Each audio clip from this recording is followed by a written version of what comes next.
ओम नमः शिवाय। आज हम आपको बताएंगे एक सामान्य सी जानकारी। व्यक्ति विशेष और हर व्यक्ति से जुड़ी ये जानकारी है जिसको जानने के बाद आप भी अचंभित होंगे कि अगर आप अपने जीवन में धन हानि का सामना कर रहे हैं, परिवार में कलह का सामना कर रहे हैं, तो उसका एक छोटा सा कारण है आपके नहाने की आदत। दोस्तों, इसी बारे में हम बताएंगे कि नहाने के तुरंत बाद व्यक्ति को भूलकर भी इन कामों को नहीं करना चाहिए, अन्यथा उनके घर में कंगाली बर्बादी देखने को मिलती है। और दोस्तों, चाहे कुछ भी हो जाए, भूलकर भी ऐसे स्नान कभी मत करना, नहीं तो आपका परिवार बर्बाद हो जाएगा। दोस्तों, इसका सीधा सीधा कारण होते हैं हम स्वयं कुछ ऐसी गलतियां करते हैं जिनकी वजह से हमें परेशानियां देखने को मिलती हैं। आगे बढ़ने से पहले आपसे एक विनती करते हैं कि अभी तक आपने हमारे चैनल को सब्सक्राइब नहीं किया है तो चैनल को सब्सक्राइब करके बेल आइकन जरूर दबाइएगा।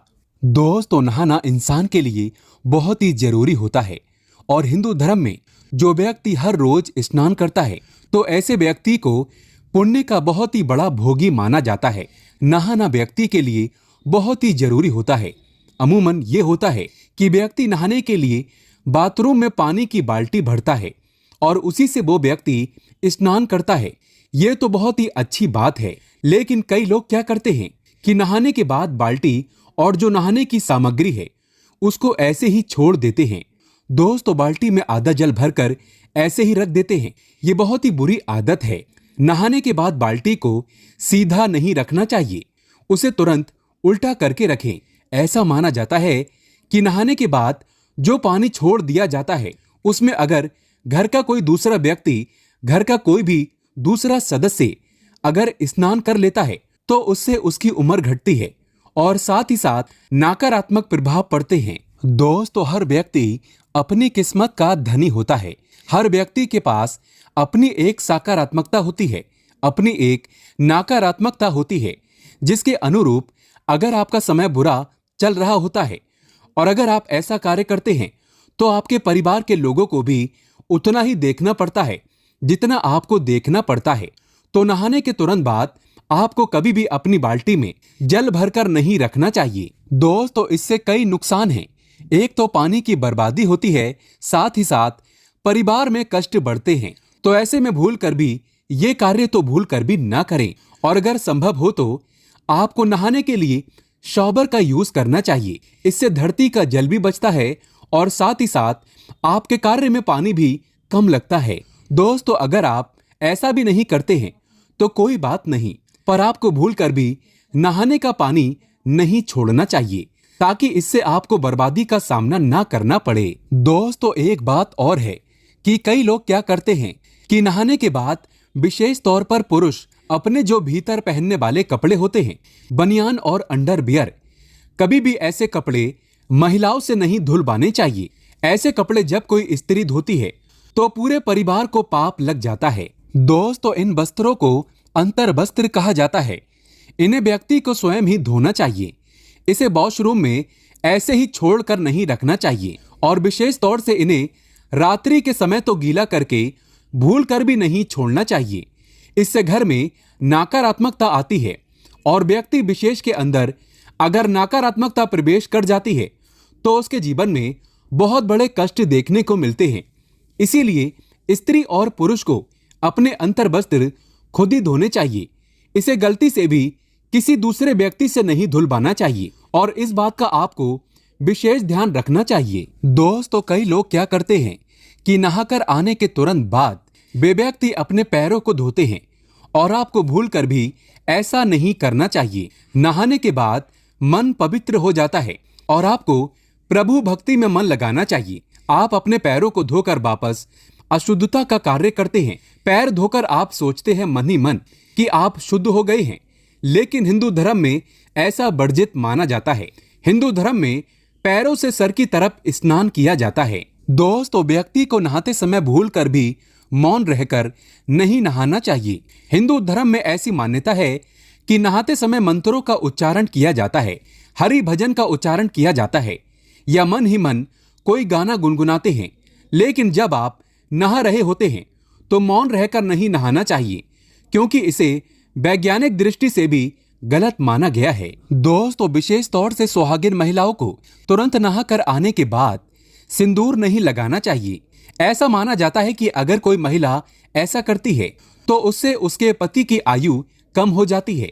लेकिन हाँ, सिंदूर तो नहाने के बाद ही लगाया जाता है। लेकिन जब आप नहाकर आए तब आपको ये ध्यान रखना चाहिए कि अगर आपके बाल गीले हैं तब ऐसे में आपको बालों में सिंदूर नहीं लगाना चाहिए, क्योंकि ऐसा करने से सिंदूर का अपमान होता है और इसके साथ ही आपके ऊपर नकारात्मक प्रभाव आते हैं तथा नकारात्मक विचार आ जाते हैं।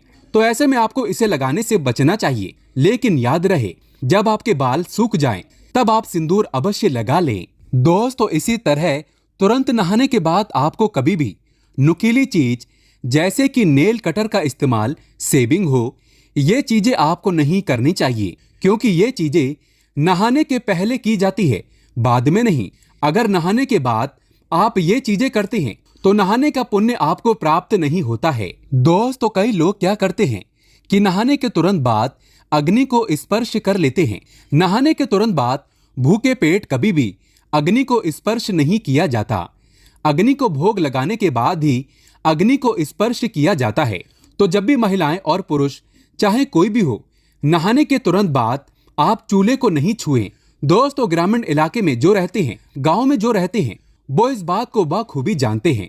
तो आपको क्या करना है, कुछ भी एक दाना या आप फ्रूट भी खा सकते हैं। उसको खाकर उसके बाद आप चूल्हे को अग्निदेव को हाथ जोड़ने के बाद माता अन्नपूर्णा से प्रार्थना करने के बाद छू सकते हैं, ताकि आपके घर और परिवार के लिए सदैव वो कार्य मंगलमय हो। तो आपको नहाने के तुरंत बाद चूल्हे को नहीं छूना चाहिए। दोस्तों, कई महिलाएं क्या करती हैं कि नहाने के तुरंत बाद श्रृंगार आदि कार्य करती हैं। हिंदू शास्त्रों के अंदर इसे वर्जित माना गया है। आप कहेंगे कि श्रृंगार तो नहाने के बाद ही किया जाता है, तो आपकी बात बिल्कुल सही है। लेकिन नहाने के तुरंत बाद आपको सबसे पहले अपने बालों को सुखाना चाहिए, और अगर आपके खुले बाल हैं तो इसे आपको बांध लेना चाहिए। ऐसा माना जाता है कि खुले बालों में नकारात्मक शक्ति बहुत ही जल्द प्रवेश कर जाती है, और गीले बालों के साथ ही नहीं, बल्कि आपको गीले बालों को सुखाकर ही आपको अपने आगे के कार्य करने चाहिए। तो अगर आपके बाल गीले हैं तब आपको कभी भी श्रृंगार कार्य नहीं करना चाहिए, ताकि आपको उसका पुण्य फल प्राप्त हो, ना कि आपको उसका नुकसान देखने को मिल जाए। दोस्तों, कई लोग क्या करते हैं कि नदी स्नान करते हैं। तो आपको ये जरूर ध्यान रखना चाहिए कि जब भी आप नदी स्नान करें तब नदी का स्नान करने से पहले सबसे पहले आपको अपने हाथों से, आप जब नदी के अंदर प्रवेश करें तब आपको नदी माता को प्रणाम और साथ ही अपनी अच्छी स्वास्थ्य की कामना के साथ ही आपको नदी में प्रवेश करना चाहिए।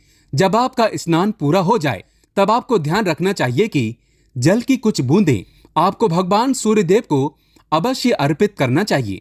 और अगर आप ऐसा नहीं करते हैं तो आपको नदी स्नान का पुण्य फल प्राप्त नहीं होता है। शास्त्रों के अनुसार ऐसा माना जाता है कि अगर आप नदी में स्नान करने जा रहे हैं तो सबसे पहले आपको नदी माता को प्रणाम करना चाहिए। दोस्तों, इसी तरह एक साथ अनेक व्यक्ति का स्नान करना वर्जित माना गया है। जी हाँ, आपने बिल्कुल सही सुना। नदी स्नान या किसी पुण्य स्थल पर स्नान करना बहुत ही शुभ माना जाता है। इससे आपको सौभाग्य की प्राप्ति होती है। लेकिन अगर आप अपने घर में स्नान करते हैं और ऐसे में अगर आप 2 व्यक्ति हैं और आपको जल्दी स्नान करना है, तो ऐसे में एक साथ 2 व्यक्ति को स्नान नहीं करना चाहिए। और विशेष तौर से महिलाओं को इसका ध्यान रखना चाहिए। ऐसा माना जाता है इससे उनके स्वास्थ्य पर इसका बहुत ही बुरा असर पड़ता है, और साथ ही साथ ऐसा भी देखा जाता है कि इससे उनके जीवन में कई तरह के नकारात्मक प्रभाव देखने को मिलते हैं। इसी तरह नहाते समय व्यक्ति को अपना मुख कभी भी दक्षिण दिशा की तरफ नहीं रखना चाहिए। दक्षिण की तरफ मुख करके कोई भी व्यक्ति स्नान करता है तो वो ध्यान रखे, ये दिशा पितरों की दिशा मानी जाती है। दोस्तों, एक बार अगर आप ऐसा करते हैं तो कोई बात नहीं होती, लेकिन अगर आप बार बार ऐसी गलतियां करते हैं, लगातार ऐसा करते रहते हैं, तो आपके ऊपर पितृदोष हावी हो जाते हैं। तो आपको इससे बचना चाहिए। दोस्तों, इसी तरह माना जाता है कि सूर्यास्त के बाद कभी भी स्नान नहीं करना चाहिए, विशेष तौर पर जब सूर्य अस्त हो रहा हो। उसके बाद आप गर्मी की थकान में रहते हैं और कई व्यक्ति स्नान करते हैं जो कि अच्छी आदत है। लेकिन आपको सूर्यास्त के समय, जिसे गोधली बेला कहा जाता है, उस समय विशेष तौर से आपको स्नान करने से बचना चाहिए, अन्यथा आपको कई प्रकार की हानि का सामना करना पड़ता है। दोस्तों, इसी तरह जो छोटे बच्चे होते हैं, छोटे बच्चों को नहाने के तुरंत बाद आपको काला टीका लगाना नहीं भूलना चाहिए। ऐसा माना जाता है कि छोटे बच्चे देव आत्मा होते हैं, उनके ऊपर उनके विकार नहीं होते, जिसकी वजह से नकारात्मक शक्तियां उनके ऊपर बहुत जल्द हावी हो जाती हैं तथा उनको नजर लग जाती है। तो ऐसे में भूल कर भी किसी भी माता पिता को अपने बच्चे को नहाने के बाद साबुत नहीं छोड़ना चाहिए। काला टीका या काला धागा गले में जरूर होना चाहिए। ऐसा करने से बच्चे बुरी शक्तियों से दूर रहते हैं और उन्हें नजर भी नहीं लगती, बीमारियों से भी बचे रहते हैं। दोस्तों, अगर जानकारी पसंद आए तो सच्चे दिल से कमेंट बॉक्स में लिखें जय माता दी। एक लाइक तो बनता है।